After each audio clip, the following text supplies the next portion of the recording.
Hello, Zimbabwe and Africa at large. Honourable William Ruto, I heard you said something about the sanctions in Zimbabwe. Okay, thank you for saying that. But funny part of it, you never mentioned about members of the opposition being tortured, maimed, and most of them languishing in jail in deplorable conditions. You never mentioned anything about that. Listen, Mr. President, as long as we don't want to admit that corruption and intolerance for other political parties or the opposition is a cancer in Africa, Africa will never heal or prosper, should I say.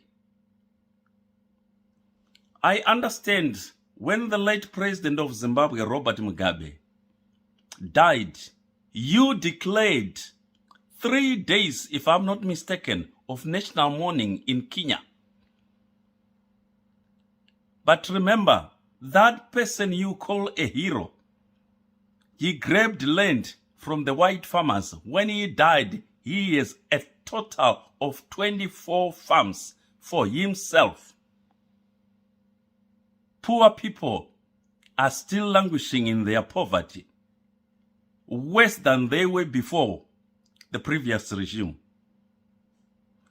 African leaders, as long as you don't want to tell your colleagues or you don't want to be criticized, Africa will never move an inch forward, but backpedaling to the old Stone Age. Yes, we don't want sanctions, but you should have asked your colleague what brought in the sanctions. At first, 1,000 people died in 2007 during elections in Kenya. Let me tell you one thing. 30,000 people were killed, but that by that very person you are supporting in Zimbabwe. And there are mass graves in the western part of Zimbabwe in Matabeleland, some in shallow graves. And he couldn't even say sorry. This is the person you are supporting. No, thank you, Mr. Ruto. I beg to differ. Yes, nobody wants sanctions for his country, but nobody wants to be tortured and maimed simply because that person is in the opposition. The same applies to our neighboring president, Ramaphosa. He never mentioned anything about the human rights abuse of ordinary people by that party in power in Zimbabwe. What a shame. African presidents.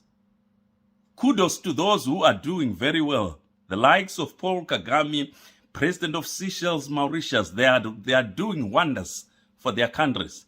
But the rest, you need to pull up your socks if you are entertaining any hopes of Africa prospering. We don't want sanctions, but we don't want to be abused simply because we are in the opposition. We don't want people killed like what happened in Kenya in 2007. Kudos to you for these past elections. Nobody was killed, if my memory serves me right. But you need to tell your colleagues the truth, not to mince your words.